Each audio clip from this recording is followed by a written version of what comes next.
हम सबको ये सौभाग्य दिया है कि हम परमेश्वर के सामने आकर उसकी महान उपस्थिति में आज के कलाम को सुन पाए। हम बहुत से लोग हैं जो परमेश्वर की आमद का इंतज़ार कर रहे हैं और आमद की स्वर्ग का परमेश्वर अपने पुत्र यीशु मसीह को कि जब वो बादलों पर आए तो मैं और आप भी उसके साथ जा पाए। इसलिए हर एक विश्वासी ये इच्छा को रखता है कि उसके लोग, उसकी कलीसिया परमेश्वर के पुत्र यीशु मसीह के साथ उस स्वर्ग में उठाया जाए। और इसलिए मुझे और आपको जानना आवश्यक हो जाता है और भी जब हम उसके दूसरे आगमन की बात करते हैं। और दूसरा आगमन जब है ये यीशु का, जो उसके लोगों के लिए होगा, उसके लोगों को लेने के लिए होगा। बाइबल में हम जब भी पढ़ते हैं और पहला कुरिन्थियों 11 अध्याय अक्सर हम जब प्रभु खोज लेते हैं तो हम एक आयत पढ़ते हैं वहाँ पे 11 अध्याय उसकी 26 आयत में,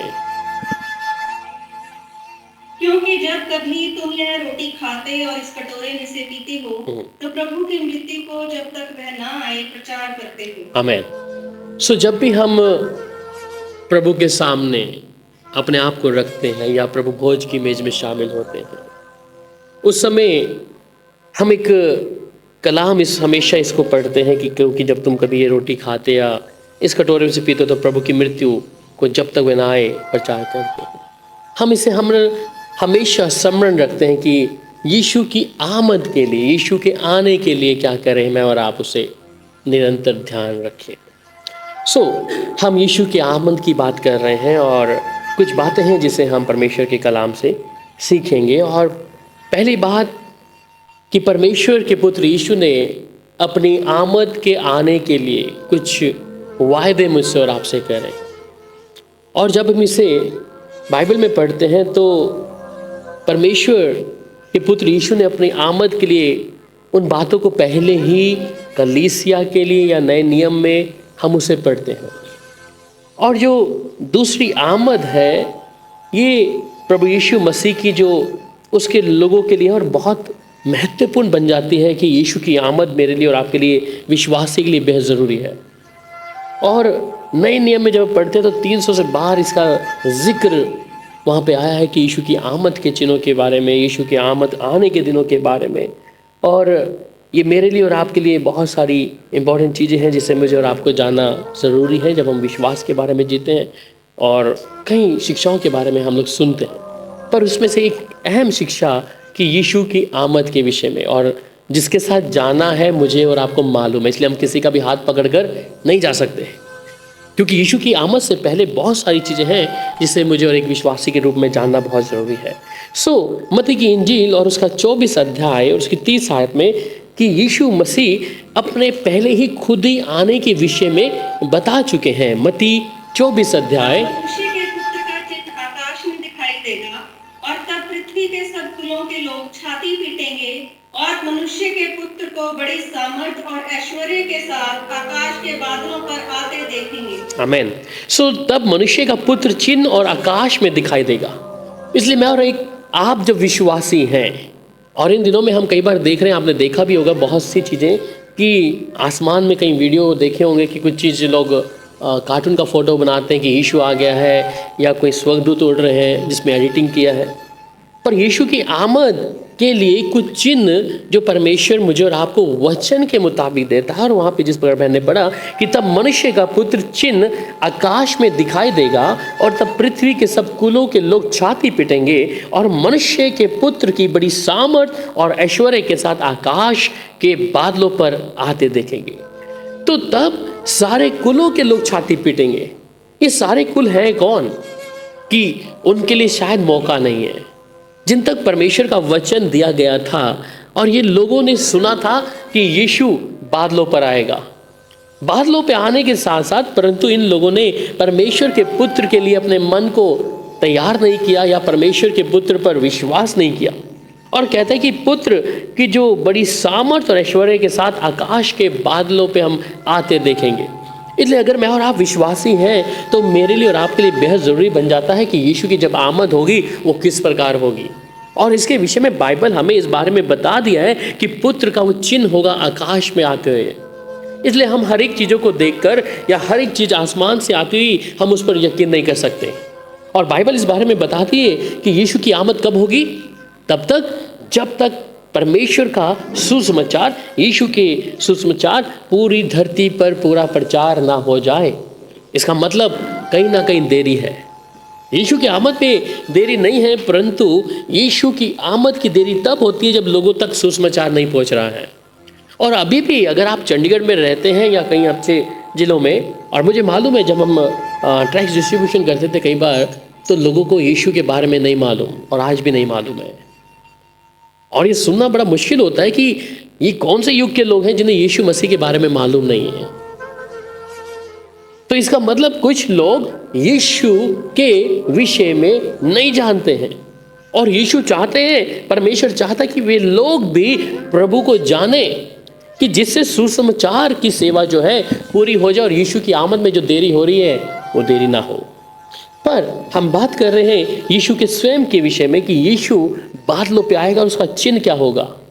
और उसके चिन्हों को हम देखते हैं बाइबल में कि वो बड़ी सामर्थ के साथ होगा, और वो सामर्थ जिसके द्वारा परमेश्वर का पुत्र अपने लोगों को उठा लेगा। ये दूसरे आगमन में जब मैं और आप प्रवेश कर रहे हैं और हम अंत के दिनों में हैं, ये दोनों चीज़ों को जब देखते हैं, एक अंत के दिनों और दूसरे आमद में, तो दूसरा आगमन जब बादलों पे होगा यीशु मसीह का, उसके बाद जो चीज़ रह जाएंगी, या उसके बाद एक लोग अभी भी कहीं रैप्चर के बारे में बात करते हैं, इसलिए कई लोग कंफ्यूज हैं, रैप्चर क्या है, सेकंड कमिंग क्या है। ये दोनों अलग अलग हैं, और ये दोनों अलग अलग इसलिए ठहरते हैं कि जो रैप्चर है उसमें एक व्यक्ति खेत में होगा, एक व्यक्ति घर में होगा, एक कहीं और होगा, वो पलक के झपकते ही उठा लिए जाएंगे। पर दूसरी आमद जिसके विषय में है, वहां तो हर एक कुल के लोग उसे देखेंगे। पर जो रैप्चर है उसमें हर एक व्यक्ति यीशु मसीह को नहीं देखेगा। सो रैप्चर और सेकंड कमिंग जो यीशु मसीह के, उसमें फर्क है। जब मैं और आप दूसरे आगमन की है, हो सकता है कि परमेश्वर हमें रैप्चर में उठा ले। दूसरे आगमन से पहले रैप्चर अगर मेरा और आपके है, तो इस समय आप कलीसिया में बैठे और परमेश्वर पलक झपकते एक व्यक्ति को उठा ले, दूसरे को उठा ले, तीसरे को उठा ले। पर परमेश्वर एक ऑप्शन हमारे लिए रखा है दूसरी सेकंड कमिंग के लिए, जहां पर हर एक कुल, हर एक व्यक्ति उसको देखेगा बादलों पर। इसलिए कलाम में हम पढ़ते हैं कि हर एक आंख उसे देखेगी, हर एक जुबान अंगीकार करेगी कि वही प्रभु है। सो मुझे और आपको इन दोनों चीज़ों के लिए तैयारी रखनी है, रैप्चर के लिए भी और दूसरे आगमन के लिए भी। अगर हम परमेश्वर के मुताबिक हैं तो हो सकता है परमेश्वर पूरी रीति से, जिस प्रकार हनोक और एलिया को परमेश्वर ने उठा लिया, तो रैप्चर के समय परमेश्वर मुझे और आपको भी उठा सकता है।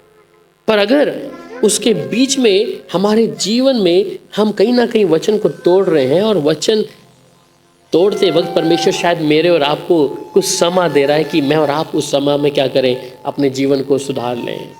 मैं और आप परमेश्वर के सामने अपने जीवन को रखकर जहाँ पर भी कुछ कमियाँ उनको दूर करके परमेश्वर समय दे रहा है। तो यहाँ हम यीशु के आगमन की बात कर रहे हैं, और यहाँ कहता है कि वो आकाश में दिखाई देगा।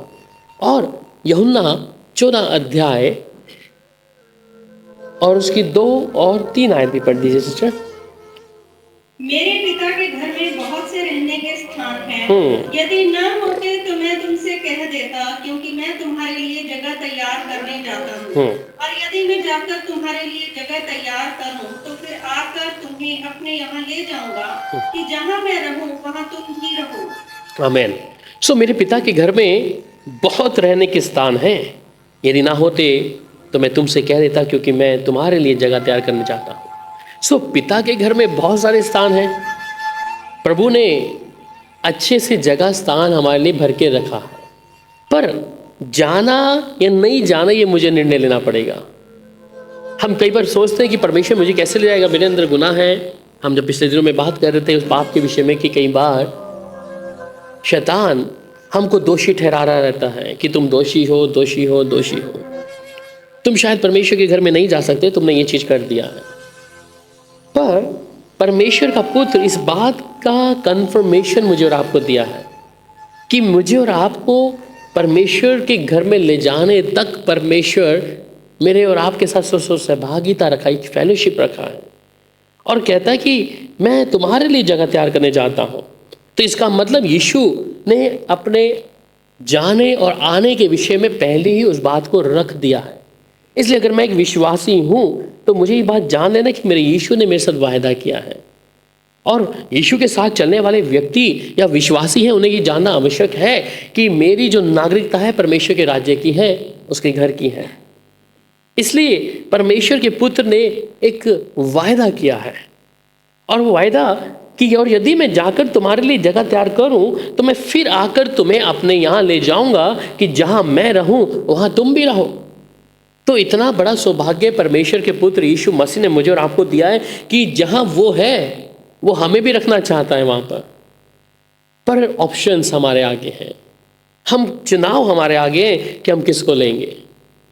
दो जगह हैं आसमान में बताते हैं, जहन्नुम और जन्नत।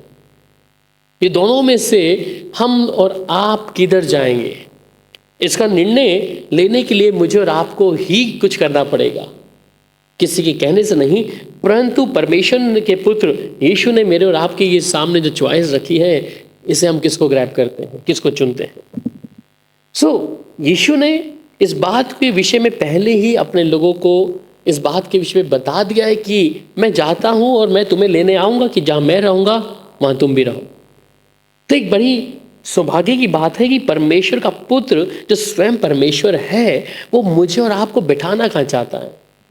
वो सिर्फ यही नहीं कि आप इस धरती पे पैदा हुए और आप कहाँ जाएंगे, किधर जाएंगे, शायद मुझे नहीं मालूम कि और ग्रंथों में क्या है क्या नहीं, पर परमेश्वर का वचन, सर्वशक्तिमान प्रभु का वचन इस बात के विषय में कंफर्मेशन मुझे और आपको देता है कि मैं तुझे अपने साथ रखूंगा और जहाँ मैं होऊंगा वहाँ तुम भी होगे। तो जब ये परमेश्वर का कंफर्मेशन मुझे और आपको मिलता है, इस बात के लिए मैं भी इस बात पर भरोसा कर लूँ कि यीशु की आमद जब हो, इसलिए पौलुस कई बार लिखता है कि मैं जिस कलीसिया को, जिन दुल्हनों को तैयार कर रहा हूँ, मैं इसलिए कर रहा हूँ कि जब दूल्हा आए तो मैं उन्हें बेदाग दूल्हे के हाथ में सौंप सकूँ। इसलिए कि मैं और आप उस परमेश्वर के साथ में, उस यीशु के साथ में निरंतर रह पाएं, उस प्रभु के साथ में हम लोग निरंतर अपने जीवन को बसर कर सकें। और सिर्फ यहाँ यीशु ही नहीं, स्वर्गदूत भी इस विषय में बोलते हैं। तो दूसरी बात कि स्वर्गदूत बोलते हैं और प्रेरितों के काम 1 अध्याय और उसकी 10 से लेकर 11 आयत तक। उसके जाते समय जब वे आकाश की ओर ताक रहे थे तो देखो 2 पुरुष श्वेत वस्त्र पहने हुए उनके पास आ खड़े हुए और उनसे कहा, हे गलीली पुरुषों, तुम क्यों खड़े आकाश की ओर देख रहे हो? यही यीशु जो तुम्हारे पास से स्वर्ग पर उठा लिया गया है, जिस रीति से तुमने उसे स्वर्ग को जाते देखा है, उसी रीति से वह फिर आएगा। आमीन। सो कहते हैं कि ये जो दूत हैं, और कहते हैं कि उसके जाते समय जब यीशु का रिजरेक्शन के बाद में पूर्ण उत्थान हुआ और उसके कुछ दिनों तक यीशु मसीह अपने चेलों के साथ में थे, और ये चेले यीशु मसीह को खुली आंखों से देख रहे हैं जब वो यीशु उठाए जा रहे हैं, पर इनके मन में दुविधा है। और ये जब बात कर रहे हैं तो ये 2 पुरुष हैं, और ये 2 पुरुष जो हैं स्वर्गदूत हैं, और ये क्या कहते हैं कि कहने लगे, हे गलीली पुरुषों, तुम क्यों खड़े स्वर्ग की ओर देख रहे हो? यही यीशु जो तुम्हारे पास से स्वर्ग पर उठा लिया गया है, जिस रीति से तुमने उसे स्वर्ग से जाते देखा, उसी रीति से वह फिर आएगा। तो स्वर्गदूत भी इस विषय की भविष्यवाणी को वहाँ पहले ही उस कलीसिया, उन लोगों पर और उन गलीली लोगों पर, उन पुरुषों के ऊपर इस बात को प्रकट किया, और इसलिए कि मैं और आप मजबूत हो जाएं इस बात के लिए।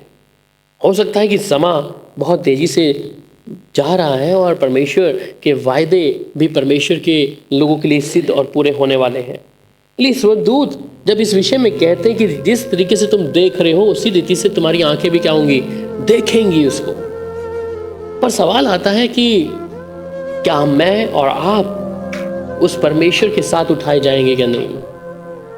क्या मैं और आप जब यीशु बातों पे होगा और इतना समय हमने एक विश्वास का जीवन बिताया है और अचानक हमारा टिकट कैंसिल हो जाए, स्वर्ग तक जाने के लिए अगर टिकट कैंसिल हो जाए, एक सिंपल सी बात है, आपका फ्लाइट टिकट बुक किया गया है और आप जब जाते हैं या रेलवे स्टेशन पे आपकी टिकट है और जाते ही आपको वहीं पे बाहर सिक्योरिटी वाले कहते हैं कि वो कैंसिल हो गई ट्रेन, तुम्हारा फ्लाइट, क्या करेंगे?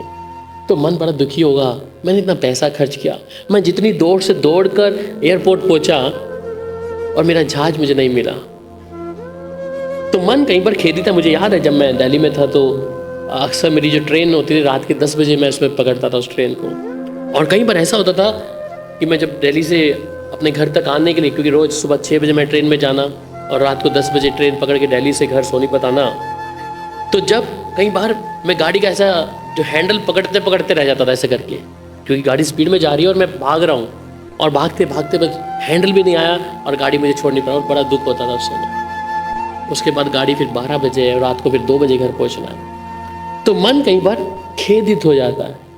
पर उससे ज़्यादा इम्पोर्टेंट बात है परमेश्वर के घर में जाने के लिए मैं और आप भी तो कहीं ना कहीं परमेश्वर के साथ दौड़ रहे हैं, प्रभु के साथ चल रहे हैं, पर अगर परमेश्वर के घर नहीं जा पाए तो मेरे लिए और आपके लिए कितना दुर्भाग्य होगा वो चीज़ें। इसलिए मेरे लिए और आपके लिए बेहद ज़रूरी बन जाती है बात कि मैं परमेश्वर के साथ में क्या करूं, मेरा जीवन मैं उसके साथ अपडेट रहूं, मैं उसके साथ समय बिताऊं, मैं उसकी आवाज़ को सुनूं। और यही होता है कि जब हम परमेश्वर की आवाज़ को नज़रअंदाज करते हैं, परमेश्वर की बातों से अपने आप को अलग कर लेते हैं, तब हमारे साथ ऐसा हो सकता है।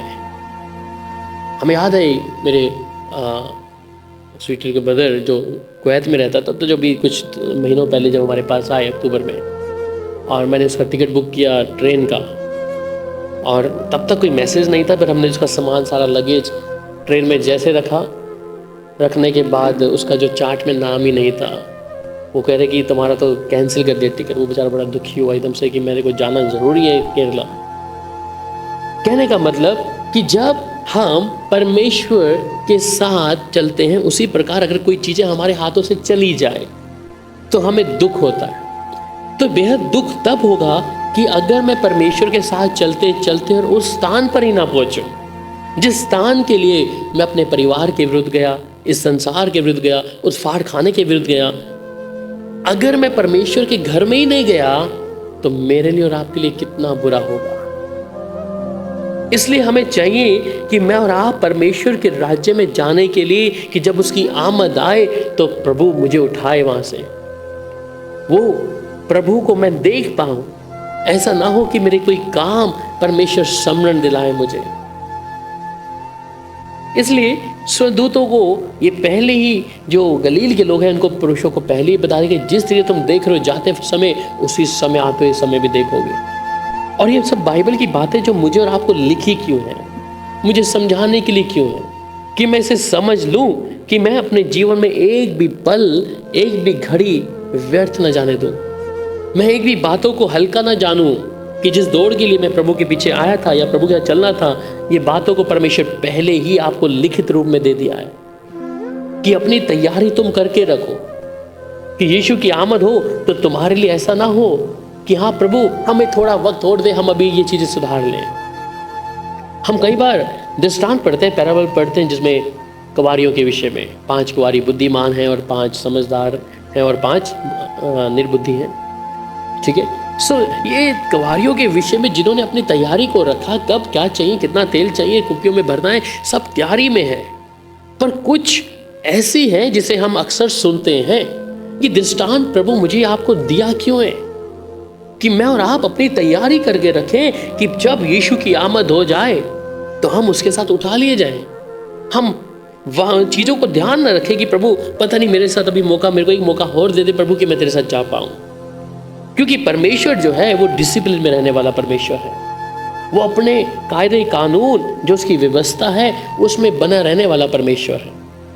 तो स्वर्गदूत भी इन गलीलियों को एक स्वाभाविक रूप से उनको ये आज्ञा दे चुका है कि जिस प्रकार तुमने जाते देखा उसी प्रकार आते हुए देखोगे।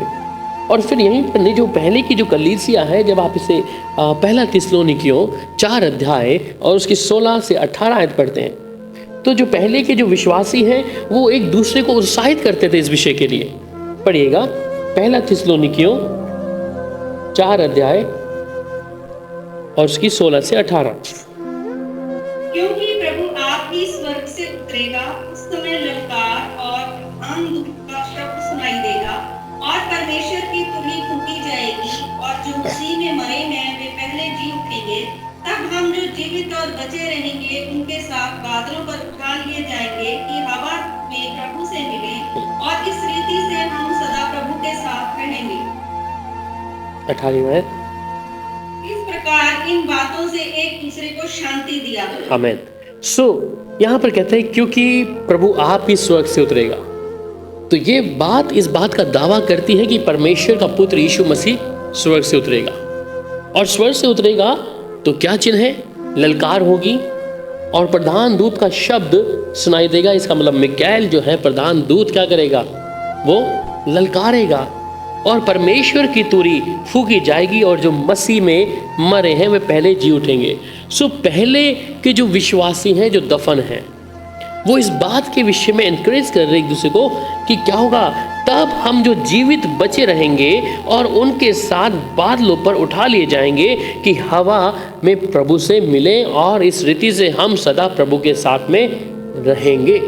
तो जब ये वायदे कि जब यीशु मसीह बादलों पे आए और ललकार होगी, प्रधान दूत होगा और प्रधान दूत जब तुरही फूकेंगे, तो तमाम चीज़ों के साथ कि हम जो बचे रहेंगे, अगर तब तक हम बच गए, अगर रैप्चर में उठ गए या उससे पहले कुछ हो गया, सो अगर हम बचे रहेंगे उनके साथ बादलों पे उठा लिए जाएंगे और हवा में प्रभु से मिलेंगे। इसी रीति से हम प्रभु के साथ सदा रहेंगे, साथ में रहेंगे।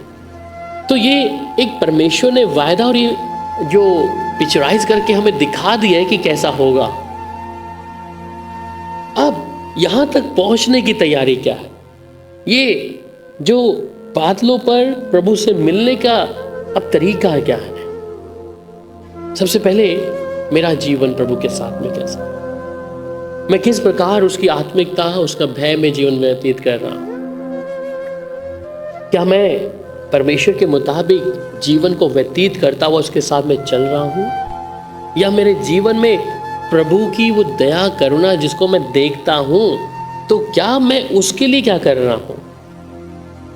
तो परमेश्वर के साथ दूसरी आगमन या दूसरी उस कमिंग ऑफ जीसस क्राइस्ट जो बादलों पे होगी, मैं इसके लिए तैयारी करके रखा क्या अभी तक?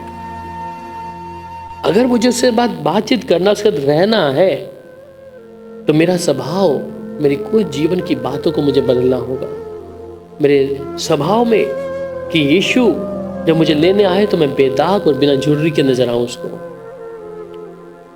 और अगर हमारे अंदर वो कमियां पाई जाती हैं, तो क्या मैं उस स्वर्ग के परमेश्वर को देख पाऊंगा? उस यीशु के साथ बादलों पे उठाया जाऊंगा? इसलिए प्रकाशित वाक्य 1 अध्याय और उसके 7 आयत भी पढ़ लीजिए बहन। 1:7।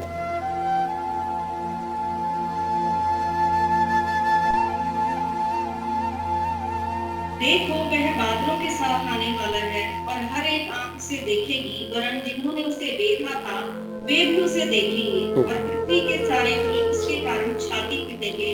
हाँ, आमीन। आमीन, हालेलुया। सो कहते देखो वह बादलों के साथ आने वाला है और हर एक आंख उसे देखेगी। तो मैंने कहा कि रैप्चर में हर एक आंख उसे नहीं देखेगी। रैप्चर अलग है और second coming of Jesus Christ वो अलग है। तो हर एक आंखें जब उसे देखेंगी, वरन जिन्होंने उसे बेदा था वे भी उसे देखेंगे और पृथ्वी के सारे कुल उसके कारण छाती पीटेंगे। फिर से सवाल आ रहा है कि कुल, ये पृथ्वी के सारे कुल क्यों छाती पीटेंगे? इन्हें क्या हो गया?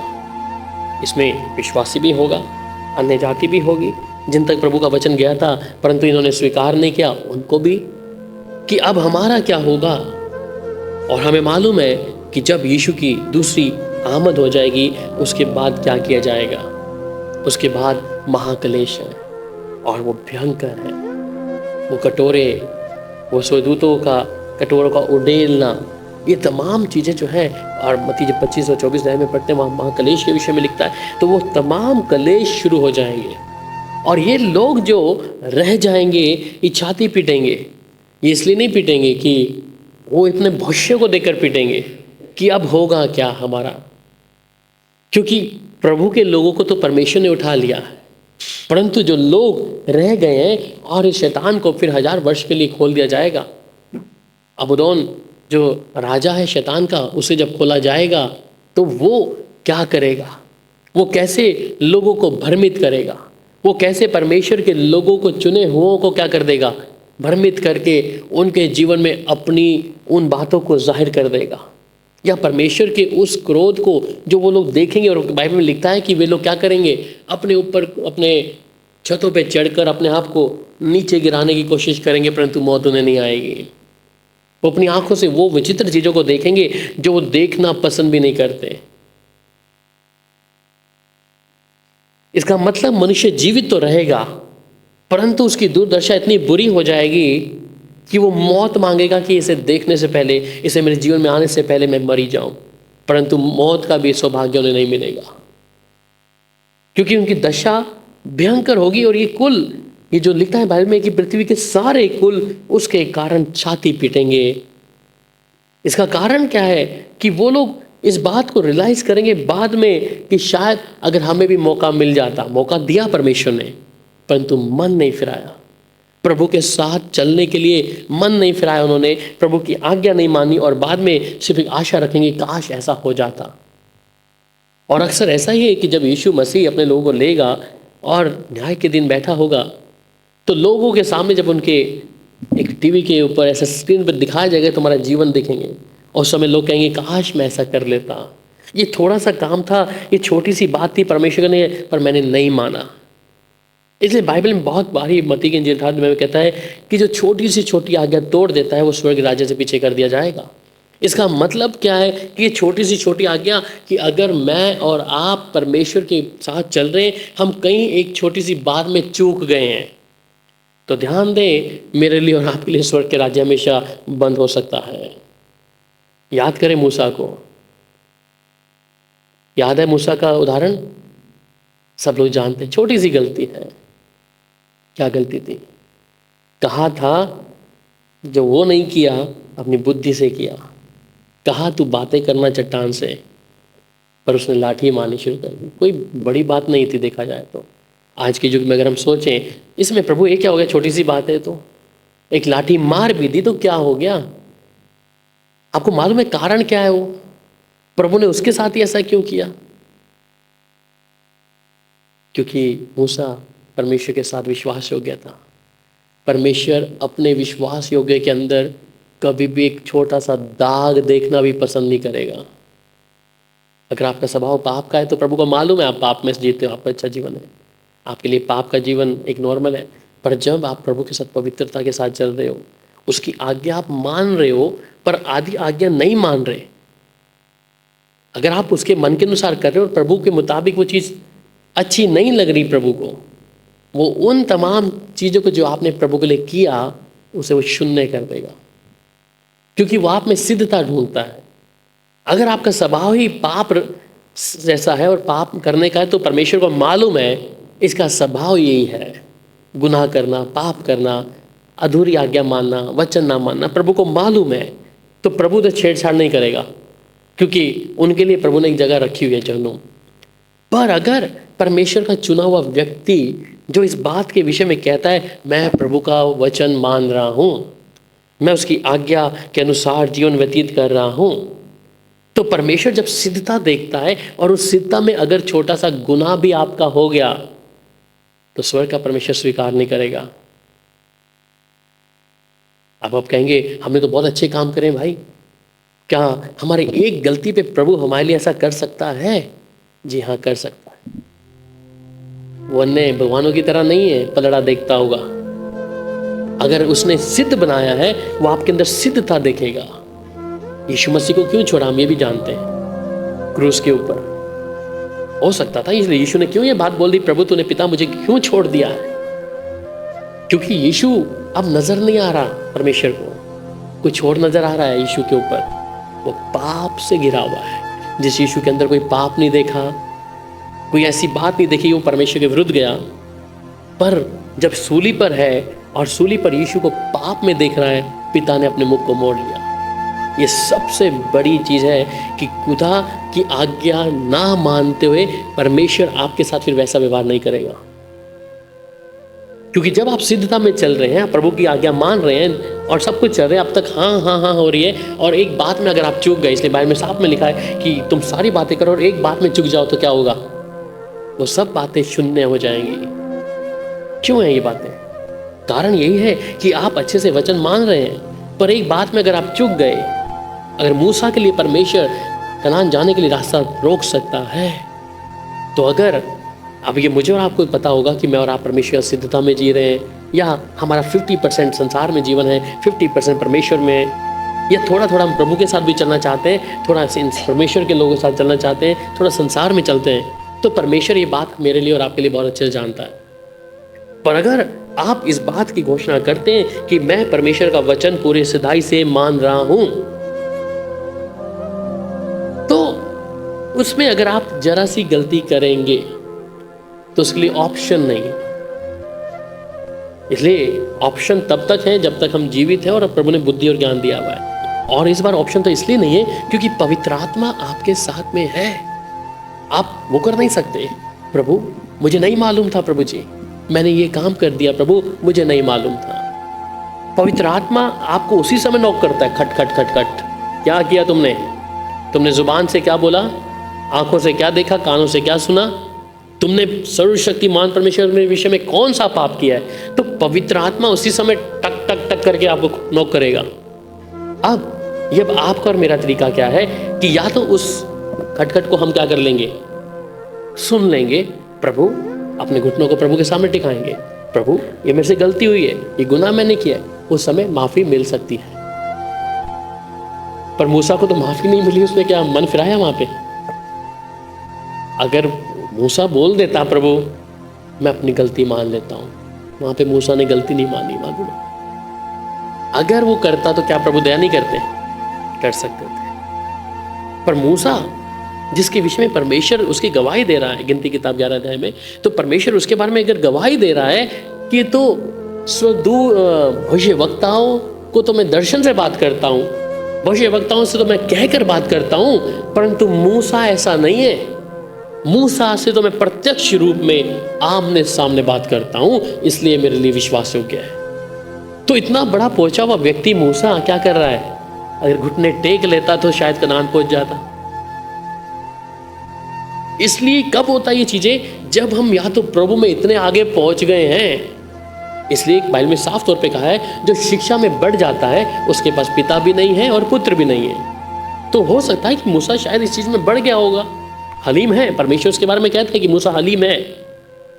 पर क्या जब उसने इस गलती को देखा कि प्रभु ने मुझे क्या कहा, शायद हो सकता है गलती से हो गया उससे, पर प्रभु ने तो उसे उस बात को या परमेश्वर ने स्मरण नहीं दिलाया होगा उसको, या पवित्र आत्मा उस समय साक्षात रूप में बात नहीं करता था, कभी कभी आता था।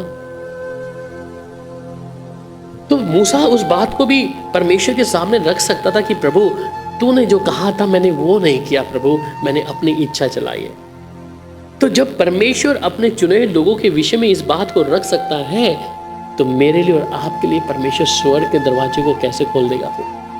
और हमारा तो चरित्र देखें हम लोग, हमारा जीवन और करैक्टर देखें हम लोग क्या है।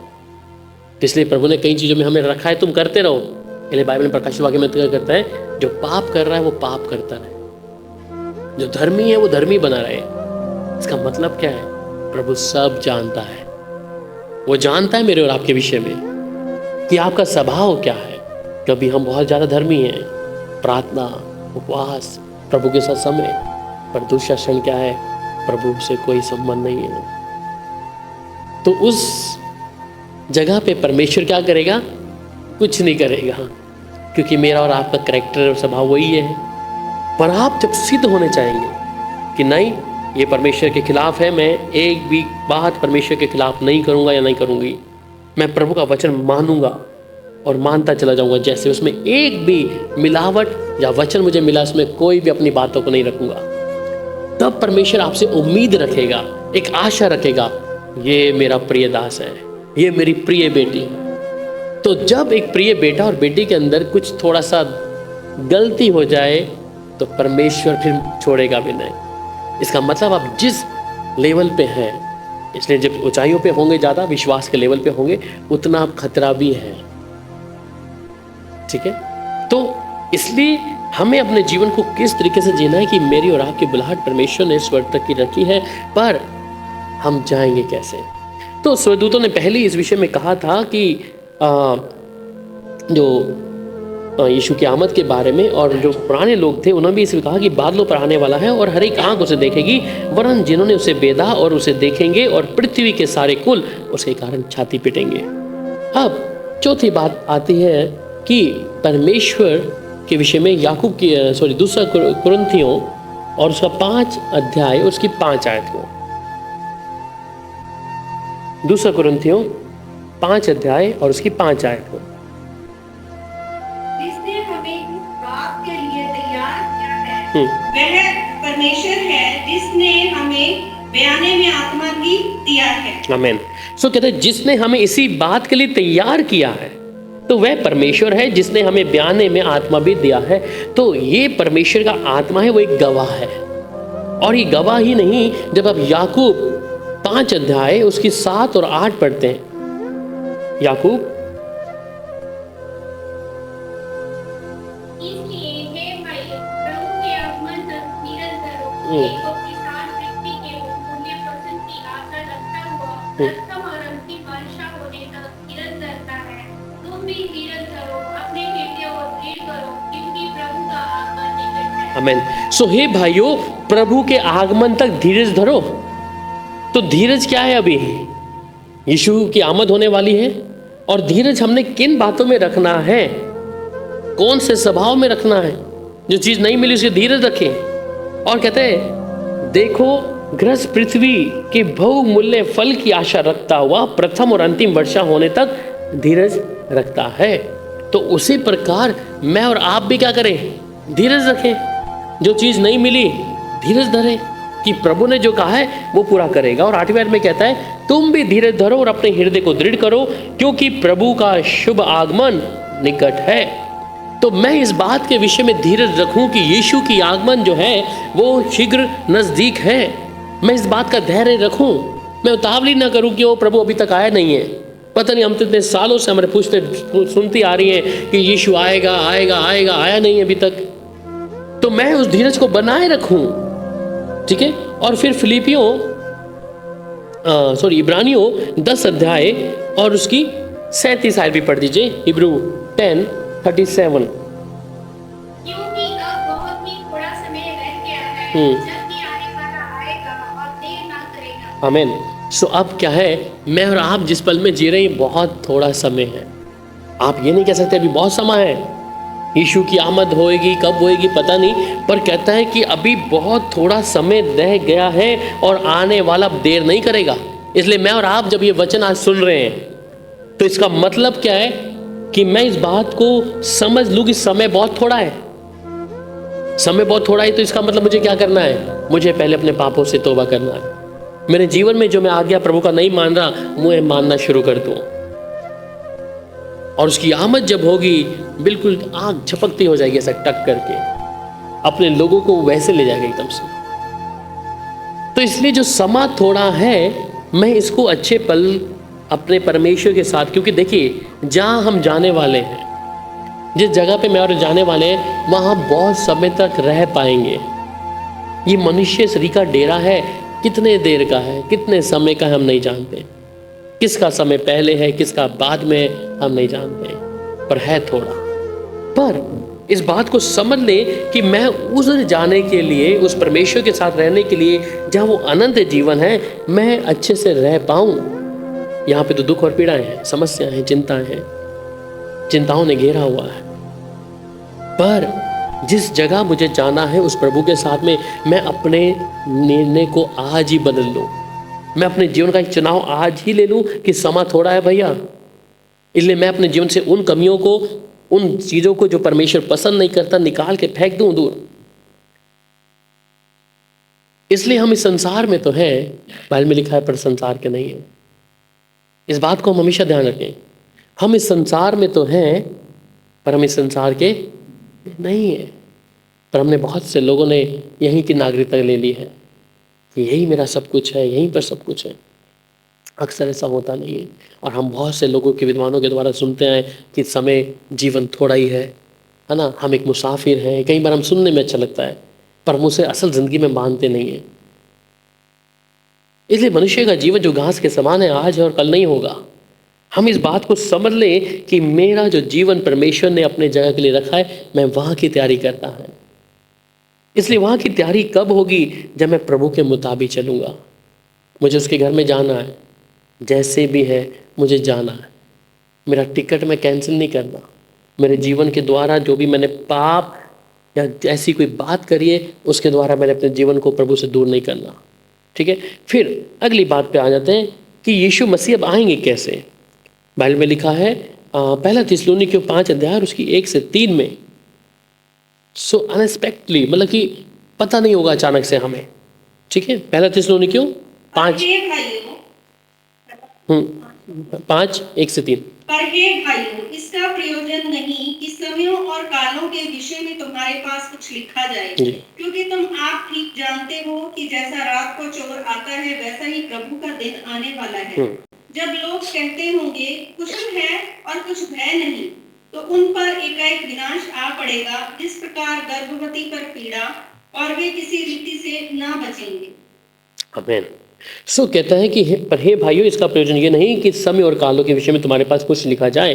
तो ये जरूरी नहीं है कि तुम्हें टाइम्स और सीजन के बारे में कुछ बताया जाए, पर क्या जरूरी है? वो कहता है क्योंकि तुम आप ही ठीक जानते हो, जैसा रात को चोर आता है, वैसी प्रभु का दिन आने वाला है। तो जब लोग कहते होंगे कि कुशल है और कुछ भय नहीं, और उन पर एकाएक विनाश आ पड़ेगा, जिस प्रकार गर्भवती पर पीड़ा, और किसी रीति से बचेंगे। सो ये अचानक होगा। यीशु की आमद जो होगी अनएक्सपेक्टेडली होगी, हमें नहीं मालूम होगा। ये क्यों परमेश्वर ने सस्पेंस में डाल दी चीज़ कि अनएक्सपेक्टेडली होगी, कि हम हर वक्त अपनी तैयारी करके रखें। ये नहीं कि हाँ वो समय मुकर्रर किया है तो मैं अभी तक अपने चाल चलन में, अपने जीवन में जो कर रहा हूँ करता जाऊँ, और जब समय आएगा तो मैं बदल जाऊँ। इसलिए बहुत से लोग जो है, जब उनका आयु बढ़ता है तो आयु के साथ में कहते हैं अभी हमारा उम्र में हमें सब कुछ करना है, पर उसके बाद जब हम थोड़े बुजुर्ग होंगे या 50 साल के होंगे, तब थोड़ा ध्यान कर लेंगे प्रभु की। कोई एहसान है प्रभु के ऊपर। जिस समय हम ये वचन सुनते हैं, प्रभु के वचन की हजूरी में आते हैं, और जब हमें समझ और बूझ की आत्मा प्रभु ने दे दिए, हमें तभी इस निर्णय ले लेना है। हम इंतज़ार ना करें कि हम जब इस उम्र में होंगे तब। मुझे अक्सर कोई कहता था कि छोटे बच्चों की प्रार्थनाएं परमेश्वर बहुत जल्दी सुनता है। क्यों? क्योंकि उनके पास परमेश्वर का एक संबंध है। दूसरी बात कि वो प्रभु के लिए एकदम से कोई पाप रहित है, मतलब कि ठीक है, तो परमेश्वर के साथ जो समा, चाहे वो बचपन का है, जब आपका बहुत मजबूत हो जाता है, और धीरे धीरे करके हम तो, क्योंकि परमेश्वर भी इस बात को जानते हैं कि अब इनका बुढ़ापा आ रहा है, तो अब सोचते हैं कि चलो परमेश्वर का नाम ले लेते हैं कि हमारे दिन अच्छे कट जाएंगे। देखिए, हम कई बार उदाहरण देते हैं बीज के विषय में, कि बीज जब बोते हैं तो हम उसे बचपन, जब वो छोटा है तब से उसको पालन पोषण करना आरंभ कर देते हैं, या ये अपेक्षा रखें कि ये तो बड़ा होगा तब जाके क्या होगा, एकदम से फल देना शुरू कर दे। अभी उगेगा और बाद में, जितना छोटा होगा उतनी उसकी जड़ें परमेश्वर के साथ वैसे मजबूत होती रहेंगी, क्योंकि वचन प्रभु का मिल गया है। तो अगर हम जवानी के से ऊपर एज में जाते हैं 40 या 35 प्लस में, तो हम सोचते हैं कि अब थोड़ा थोड़ा धीरे धीरे एक्सपेंड होगा वो। पर अगर एक व्यक्ति को, एक बच्चे को बचपन से ही परमेश्वर के विषय में बता दिया जाए, इसलिए बाइबल में 78 में कहता है उस विषय में कि परमेश्वर के आश्चर्य कर्मों के बारे में बच्चों को बताओ कि वो परमेश्वर का भय माने। तो ये बच्चों को जब हम बचपन से ही परमेश्वर की बुनियादी बातों को डाल देते हैं, इसलिए हम कई बार सोचते हैं कि बच्चे जब बड़े होंगे तब प्रभु के नाम को बताएंगे उनको, और ऐसा होता है कि बच्चे फिर सुनते नहीं हैं। क्योंकि बचपन में जो बीज हमने बोया, बच्चों के जीवन में वो वैसा ही फलवंत होगा। तो इसलिए मेरे लिए और आपके लिए बेहद ज़रूरी है कि हम प्रभु के साथ जब इस बात को समझ लेते हैं कि हाँ यीशु ही है, तो यीशु ही है, तो फिर मेरा जीवन प्रभु के साथ में चलना बहुत ज़रूरी है। उसकी जड़ें मुझे पकड़ना जरूरी है। इंतज़ार ना करूं कि एक उम्र का एक दौर आएगा तब मैं प्रभु के साथ चलना शुरू करूंगा। इसलिए परमेश्वर के पुत्र की जो आमद है वो ऐसा ही होगा। दूसरे कि इसमें अनएक्सपेक्टेडली, पहली बात क्या हुई कि अचानक होगा। दूसरी बात कहता है लाइट द लाइटनिंग। पढ़िएगा मत्ती की इंजील 24 अध्याय और उसकी 27 आयत। 24 का जैसे बिजली पूर्व से निकलकर पश्चिम तक चमकती है, जी। वैसे ही मनुष्य के पुत्र हाँ। जहाँ लोथ को वहीं गिद्ध इकट्ठे होंगे। आमीन। क्योंकि जैसे बिजली पूर्व से निकलकर पश्चिम तक चमकती जाती है, वैसे ही मनुष्य का पुत्र का भी आना होगा। हम जब जानते, जब हम देखते हैं आसपास में बिजली चमकती, लाइटनिंग होती है, तो हमें नहीं पता लगता कहाँ से एकदम से क्या हो गया। तो यीशु की आमद भी अचानक इस प्रकार से होगी, पहली अनएक्सपेक्टेडली, मतलब कि बिना बताए, और दूसरी बात है कि एकदम जैसे बिजली के समान, ठीक है। और फिर लूका 17 अध्याय इसकी 24 भी पढ़ दीजिए बहन। लूका 17 इसकी 24। क्योंकि जैसे बिजली आकाश के एक छोर से सामने कर आकाश के दूसरे छोर तक चमकती है, वैसे ही मनुष्य के पुत्र भी अपने दिन में प्रकट होगा। आमीन। जैसे बिजली आकाश की एक छोर से कौंध कर आकाश की दूसरी चमकती है, वैसे ही मनुष्य का पुत्र भी अपने दिन में प्रकट होगा। तो कैसे होगा, किधर होगा, ये समय नहीं बताया गया। इसके लिए मुझे क्या कर लेना है, तैयार रहना है हरदम इस बात के लिए कि यीशु की आमद शायद आज दोपहर को हो जाए, या अभी रात को ही हो जाए, या कुछ एक घंटे के बाद हो जाए, हम नहीं जानते। पर इसके लिए मेरी तैयारी क्या है? जब हम खुदा के वचन को सुनते हैं तो हम अपनी तैयारी को रखें कि प्रभु की आमद जब एकदम से हो जाए तो मेरे लिए एक अवसर हो प्रभु के घर में जाने के लिए। और दूसरी बात कहता है लूका की इंजील 21 अध्याय और उसकी 27 आयत में, with power and the great glory, जब होगी तो क्या होगा? लूका मनुष्य के पुत्र को सामर्थ और बड़ी महिमा के साथ बादल पर आते देखेंगे। तो मनुष्य के पुत्र को बड़े सामर्थ के साथ बादल पे आते हुए देखेंगे, वो अपनी सेना के साथ जब आएगा। तो इसलिए यीशु ने एक जगह पे बाइबल में लिखा है कि हर एक व्यक्ति जो दूसरे यीशु के बारे में बताता है कि ऐसे वाले दिन जब आएंगे तो लोग कहेंगे कि यीशु जंगल में तो मत चले जाना, क्योंकि यीशु मसीह जंगल में नहीं होगा, वो आमद के लिए आ रहा है। या यीशु चढ़नी में पैदा नहीं होगा, परंतु वो क्या है, बादलों पे आ रहा है, अपनी कलीसिया को लेने आ रहा है। जब उसकी आमद होगी वो बड़ी सामर्थ के साथ बादलों पे होगा, अपनी सेना के साथ बादलों पे होगा, ठीक है। और in full view of all, मतलब कि सब लोग उसको देखेंगे। जब आप इसे प्रकाशित एक साथ में पढ़ते हैं कि हर एक आंखों से क्या करेंगे, देखेंगे, हर एक आंख। और हम जब देखेंगे कि यीशु बादलों पे, अगर हमारा जीवन प्रभु के साथ ठीक ठाक होगा तो हम उठा लिए जाएंगे। पढ़िएगा बहन प्रकाशित एक साथ। देखो वह बादलों के साथ आने वाला है और हर एक आंख उसे देखेगी, वरन जिन्होंने उसे बेधा था वे भी उसे देखेंगे और पृथ्वी के सारे कुल उसके कारण छाती पीटेंगे। हाँ, आमीन। आमीन। हर एक आंख उसे हम देखेंगे। उसमें कोई ये नहीं कि परमेश्वर लिमिटेड लोगों को लेके जाएगा सिर्फ अपने तरीके से, पर जो उसकी इच्छा के अनुसार होंगे, उसके साथ वचन माने तो हर एक आंख उसे देखेगी। और कुल जो हमने पहले पढ़ा कि बहुत से कुल जो है वो अपनी छाती को पीटेंगे। तो इसलिए बहुत ज़रूरी बन जाता है कि जब मैं और आप प्रभु की आमद के लिए अपने आप को तैयार करें। हमारे लिए हर दिन हर समय मैंने और आपको क्या करना है, प्रभु के सामने रख देना है।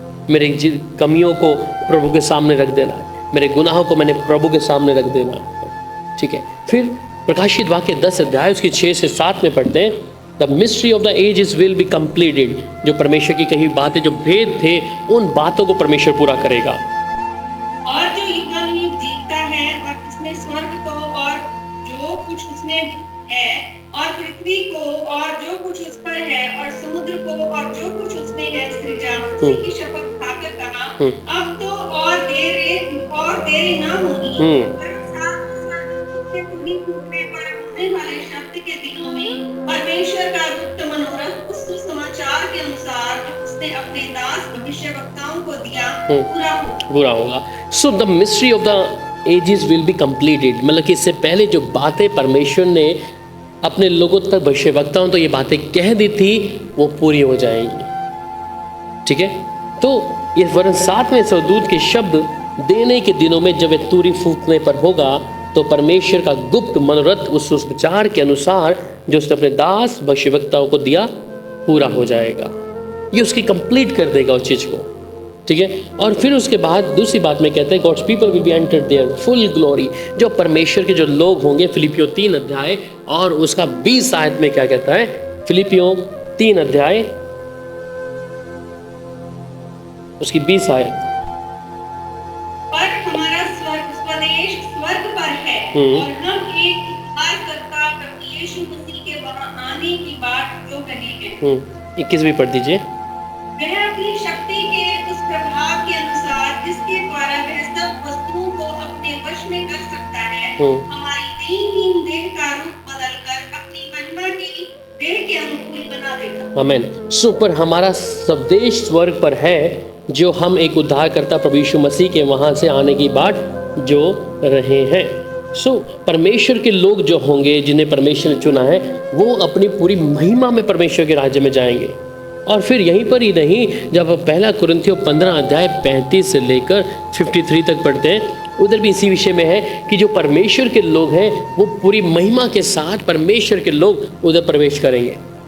तो परमेश्वर ने अपने लोगों को मुकर्रर करके रखा है, परमेश्वर ने अपने लोगों को चुन के रखा है कि वो परमेश्वर के घर में वारिस बन जाएं, प्रभु के घर में जाने के लिए।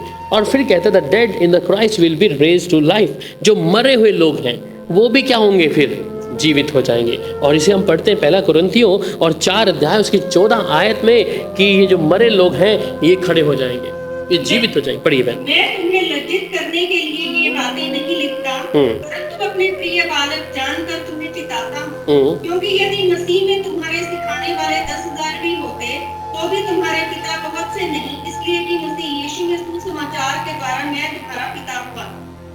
पहला कुरिन्थियों 4 का 14, यूहन्ना 6:40 पढ़ दीजिए बस, और 11 का 25 भी।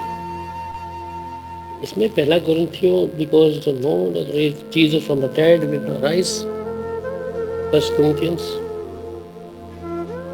यूहन्ना 6:40।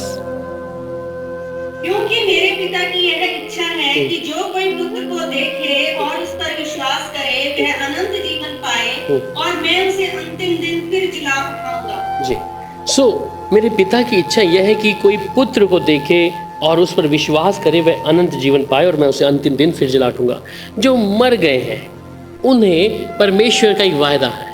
अब मरे किस रीति में है हम नहीं जानते, पर जो परमेश्वर के साथ अच्छा जीवन व्यतीत किया, प्रभु के साथ चले, परमेश्वर की आज्ञा को मानते गए, उनके लिए परमेश्वर ने एक वायदा यहाँ पे कर दिया है। और हमसे पहले जो मरे हैं, जो दफन हुए हैं, वो जीवित होंगे। ठीक है, उनको ये सौभाग्य परमेश्वर ने पहले दे दिया है। और फिर उसके साथ में मत्ती 24 उसकी 31 में कहता है those believers still alive will be caught up to meet him. ठीक है, मत्ती 24 उसका 31 आयत भी। वह तुरही के बड़े शब्द के साथ अपने दूतों को भेजेगा और वे आकाश के इस छोर से उस छोर तक चारों दिशाओं से उसके चुने हुए को इकट्ठा करेंगे। तो उसके चुने हुए, तो उसके चुने हुए कौन? हम लोग नहीं। सो चारों दिशाओं से स्वदूतों को ये आज्ञा दी जाएगी जिसे चुन लिया गया। इसलिए बाइबल में कई बार हम यूहन्ना में पढ़ते कि तुमने मुझे नहीं चुना परंतु मैं तुम्हें चुना है। तो जब यहोवा परमेश्वर या प्रभु यीशु ने मुझे और आपको चुना है, तो वो चुनों को क्या करेगा? इकट्ठा करेगा कि परमेश्वर के राज्य में मुझे और आपको क्या कर दे? प्रवेश दिला दे। इसलिए ये छोटी बात नहीं है जिसे हम लोग कई बार सोचते कि यीशु की सेकंड कमिंग होगी, पर सेकंड कमिंग हमारे लिए एक आनंद होगा, एक परमेश्वर का उत्साह होगा कि हाँ यीशु बातों पे आ रहा है, पर उसके साथ मेरा और आपका संबंध, मेरा और आपका उसके साथ आज्ञा मानना प्रभु के साथ में निरंतर लेके जाएगा। फिर जो परमेश्वर है हमें कई बातों से रिहा करेगा। कैसी होंगी? रोमियो 8 अध्याय 19 से लेकर 21 तक पढ़ते हैं। Christian will be set free from its bondage. Romeo 8 अध्याय 19 से लेकर 21। क्योंकि सृष्टि बड़ी आशा भरी दृष्टि से परमेश्वर के पुत्रों के प्रकट होने की बात हो रही है, क्योंकि सृष्टि अपनी इच्छा से नहीं पर अधीन करने वाले की ओर से व्यर्थता के अधीन इस आशा से की गई कि सृष्टि भी आपकी विनाश के दासत्व से छुटकारा पाकर परमेश्वर की संतानों की महिमा की स्वतंत्रता प्राप्त करेगी। क्योंकि हम जानते हैं कि सारी सृष्टि अब तक मिलकर कराहती और पीड़ाओं में पड़ी तड़पती है, और केवल वही नहीं पर हम भी जिनके पास आत्मा का पहला फल है आप भी अपने में कराते हैं और ले पालक होने की अर्थात अपनी देह के छुटकारे की बाट जोहते हैं। आमीन। ठीक है, यहाँ पे कहते हैं क्योंकि सृष्टि बड़ी आशा भरी दृष्टि से क्या कर रही है, परमेश्वर के पुत्रों के प्रकट होने की बाट जो रही है। तो ये सृष्टि जिसमें मैं हो रहा हूँ और परमेश्वर के पुत्र कौन? नहीं, सृष्टि में तो हम हैं। तो ये सृष्टि किसको देखना चाह रही है अभी? परमेश्वर के पुत्रों को। कौन है वहां? क्या कह रहा है? पढ़ो फिर से। परमेश्वर के पुत्रों के प्रकट होने की बाट जो रही है। उससे पहले मैंने पढ़ा है 400 दूत क्या है, चारों दिशा से इकट्ठे कर रहे हैं। तो परमेश्वर के पुत्र कौन है? वो भी लो स्वर्गदूत है। क्यों? क्योंकि स्वर्गदूत क्या होंगे? वो लेने आ रहे हैं परमेश्वर के लोगों को। तो पृथ्वी, हम तो ऑलरेडी इधर हैं ही, तो पृथ्वी आस लगा के बैठी कि स्वर्गदूत जब आएंगे। और वहां पे बाइबल में आगे लिखता है क्योंकि सृष्टि अपनी इच्छा से नहीं पर अधीन करने वाली की ओर से व्यर्थता की अधीन इस आशा से की गई है कि सृष्टि भी आप ही विनाश के दास्तव से छुटकारा पाकर। अब देखिए सृष्टि क्या है, ये भी दुखी हो गई है। हिमाचल में पहाड़ गिर रहे हैं, पानी बह रहा है, सब कुछ। सृष्टि भी क्या है? दुखी है। कहते सृष्टि भी आप ही विनाश के दास्तव से छुटकारा पाकर परमेश्वर की संतानों की महिमा की स्वतंत्रता प्राप्त करेगी। तो परमेश्वर की संतानों की महिमा, अब हम संतान हैं, ठीक है। वो स्वदूत, इसे परमेश्वर ने दूतों को क्या बोला अपने? परमेश्वर के पुत्र गिराए हुए जो वॉचर्स हैं। जब आप हनोक की जो किताब पढ़ते हैं, हनोक की, वहाँ पे भी उनके बारे में, एंजल्स के बारे में बहुत सब कुछ लिखा है। तो बाइबल भी इस बारे में कहती है कि जो परमेश्वर के पुत्रों ने मनुष्य की पुत्रियों से विवाह किया, तो परमेश्वर के पुत्र स्वर्गदूत जो गिराए गए थे, ठीक है। परमेश्वर वहाँ पे संबोधन करता है, परमेश्वर के पुत्र मतलब स्वर्गदूत जो गिराए गए थे।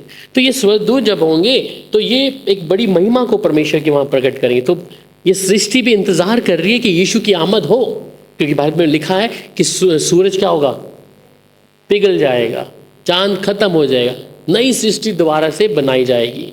तो ये सृष्टि चाहती है कि वो उससे परमेश्वर फिर से नया करके बनाए।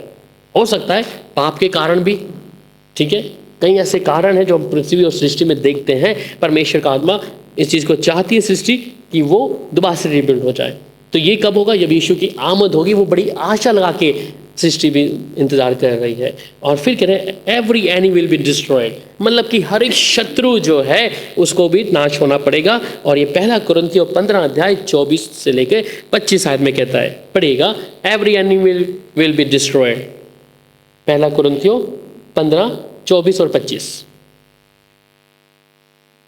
इसके बाद अंत होगा, उस समय वह सारी प्रधानता और सारा अधिकार और सामर्थ का अंत करके राज्य परमेश्वर पिता के हाथ में सौंप देगा। क्योंकि जब तक वह अपने बैरियों को अपने पांव तले ना ले आए तब तक उसका राज्य करना अवश्य है। आमीन। सो अब जब ये होगा तो जितना भी शैतान के काम है, जितने बैरी और दुश्मन है, उनका अंत परमेश्वर ने करना निश्चित कर लिया है। कब? जब सेकंड कमिंग के साथ उठ गए। और फिर इतना ही नहीं है, बाइबल में लिखा है फिर शैतान, सैटन विल बी बाउंड, उसे फिर बंद कर दिया जाएगा, ठीक है। और कैसे? वहां पे प्रकाशित वाक्य 20 अध्याय और उसकी 1 और 2 आयत में क्या लिखा है? मैंने एक स्वर्गदूत को स्वर्ग से उतरते देखा, जिसके हाथ में अथाह कुंड की कुंजी और एक बड़ी जंजीर थी। उसने उस अजगर अर्थात पुराने सांप को, जो इब्लीस और शैतान है, पकड़ के 1000 वर्ष के लिए बांध दिया और उसे अथाह कुंड में डालकर बंद कर दिया और उस पर मोहर लगा दी कि वह 1000 वर्ष के पूरे होने तक जाति जाति के लोगों को फिर न भरमाए।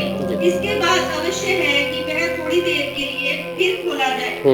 फिर मैंने सिंहासन देखे और उन पर लोग बैठ गए और उनको न्याय करने का अधिकार दिया गया। मैंने उनकी आत्माओं को भी देखा, जिनके सिर यीशु की गवाही देने और परमेश्वर के वचन के कारण काटे गए थे, और जिन्होंने ना उस पशु की और ना उसकी मूर्ति की पूजा की थी और ना उसकी छाप अपने माथे और हाथ वे जीवित होकर मसीह के साथ 1000 वर्ष तक राज्य करते रहे। जब तक ये 1000 वर्ष पूरे ना हुए तब तक शेष मरे हुए ना जी उठे। यह तो पहला पुनरुत्थान है। धन्य और पवित्र वह है जो इस पहले पुनरुत्थान का भागी है। ऐसों पर दूसरी मृत्यु का कुछ भी अधिकार नहीं, पर वे परमेश्वर और मसीह के याजक होंगे और उसके साथ 1000 वर्ष तक राज्य करेंगे। आमीन। Thank you sir. सो उसने अजगर अर्थात पुराने सांप को, जो इब्लिस और शैतान है, पकड़ के 1000 वर्ष के लिए उसे बांध दिया। तो जैसे ही सेकंड कमिंग हुई और हर एक जो शत्रु है उसे नाश किया, दूसरा ये इब्लिस जो शैतान है इसको पकड़ के बांध दिया गया है, इसकी शक्तियों को सारा बंद कर दिया है। जब ये दूसरा और तीसरा काम हो गया, इसके बाद चौथा काम, इम्पोर्टेंट काम है, जो अब हम चले तो गए, अब परमेश्वर के सामने खड़ा होना पड़ेगा। ये बहुत इंपॉर्टेंट रोल है कि जब मैं और आप सर्वशक्तिमान परमेश्वर के सामने खड़े होंगे। अभी पुलिस वाला एक IAS ऑफिसर आपको खड़ा, हाँ जी जरा आइए हमारे पास, आप कहेंगे पत्नी क्यों बुला लिया भाई, कहीं मैंने कोई गलती तो नहीं करी? तो अब प्रभु के सामने ऐसा खड़ा होना पड़ेगा, और ये है जजमेंट, न्याय। ये निर्धारित करेगा आपका जो भी चाल चलन है। और बाइबल इस बारे में बताती है, जब हम दूसरा थिस्सलुनीकियों 1 अध्याय 6 से लेकर 9 आयत तक, दूसरा थिस्सलुनीकियों 1 अध्याय, क्योंकि परमेश्वर के निकट यह न्याय है कि जो तुम्हें क्लेश देते हैं उन्हें बदले में क्लेश दे। और दूसरा थिस्सलुनीकियों 1 अध्याय 6 से 9, क्योंकि परमेश्वर के निकट यह न्याय है कि जो तुम्हें क्लेश देते हैं उन्हें बदले में क्लेश दे, और तुम्हें जो क्लेश पाते हो हमारे साथ चैन दे। उस समय जबकि प्रभु यीशु अपने सामर्थी दूतों के साथ गदगती हुई आग में स्वर्ग से प्रकट होगा, और जो परमेश्वर को नहीं पहचानते और हमारे प्रभु यीशु के समाचार को नहीं मानते उनसे पलटा लेगा। वे प्रभु के सामने से और उसकी शक्ति के तेज से दूर होकर अनंत विनाश का दंड पाएंगे। आमीन। सो क्योंकि परमेश्वर के निकट ये न्याय है कि जो तुम्हें कलेश देते हैं उन्हें बदले में कलेश दे, और तुम्हें जो कलेश पाते हो हमारे साथ चैन दे। और उस समय जबकि प्रभु यीशु मसीह अपने सामर्थी दूतों के साथ धधकती आग में स्वर्ग में प्रकट होगा, और जो परमेश्वर को नहीं पहचानते और प्रभु यीशु के सुसमाचार को नहीं मानते उनसे पलटा परमेश्वर लेगा। तो न्याय के समान जब परमेश्वर न्याय करेगा, तो जब उसके सामने हम उसके स्थान में खड़े होंगे, तो हर एक बातों को परमेश्वर सामने लाके रखेगा, क्या किया है क्या नहीं किया है। पर जिन्होंने परमेश्वर के वचन पर ध्यान नहीं किया, या यहाँ पे लिखा कि यीशु के सुसमाचार को नहीं मानते उनसे परमेश्वर पलटा लेगा। ठीक है, तो जब यीशु के वचन को अगर हम नहीं माने, तो जब उस सर्वशक्तिमान परमेश्वर की उस सिंहासन के सामने खड़ा होना पड़ेगा, और उसमें जजमेंट है, उसमें कोई ऑप्शन नहीं है। ऑप्शन इन द सेंस में आप ये कहेंगे प्रभु एक मौका मुझे भी और दे दीजिए, बस अभी मैं वापस ये काम नहीं करूँगा, मैं अब आपकी आज्ञा को वचन को अच्छे से मानूंगा। तो इसलिए परमेश्वर आपको पहले उदाहरण दे दिया है लाजर और धनी व्यक्ति के विषय में भी, कि अब ऑप्शन नहीं है, क्योंकि उस धनी व्यक्ति और लाजर के विषय में आप अच्छे से जानते हैं, पर उसके लिए भी ऑप्शन नहीं था कि अब तू दोबारा से बचाई, इसलिए जब तक हम जीवित हैं तब तक निर्णय है।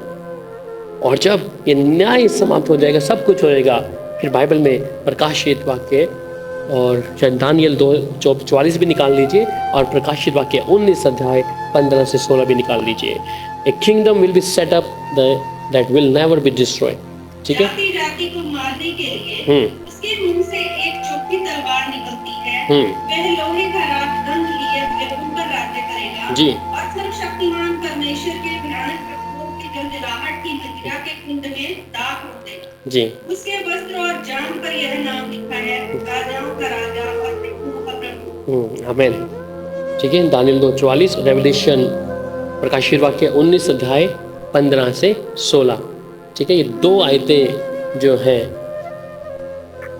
अगली आयत कोई भी पढ़ दे, 2 का 44 चैप्टर 2 वर्स 44 प्रकाशित वाक्य 19:15-16। राजाओं के दिनों में स्वर्ग का परमेश्वर एक ऐसा राज्य उदय करेगा जी। जो अनंत काल तक न टूटेगा और न किसी जाति के हाथ में किया जाएगा, वरन वह उन सब राज्यों को चूर चूर करेगा और उनका अंत कर डालेगा और वह सदा स्थिर रहेगा। आमीन। सो जब न्याय हो गया, एक नई सृष्टि हो गई और परमेश्वर नए राज्य को स्थापित करेगा, और उस नए राज्य को जब स्थापित करेगा हम तो बदल जाएंगे, ठीक है। नई सृष्टि, नया यरूशलेम परमेश्वर बनाएगा और वो कभी समाप्त नहीं होगा। इसलिए बहुत सारी चीज़ें परमेश्वर में यीशु के आगमन के विषय में लिखी हैं। इसलिए मैं और अपनी चौकसी करें, आइए प्रार्थना करें। स्वर्ग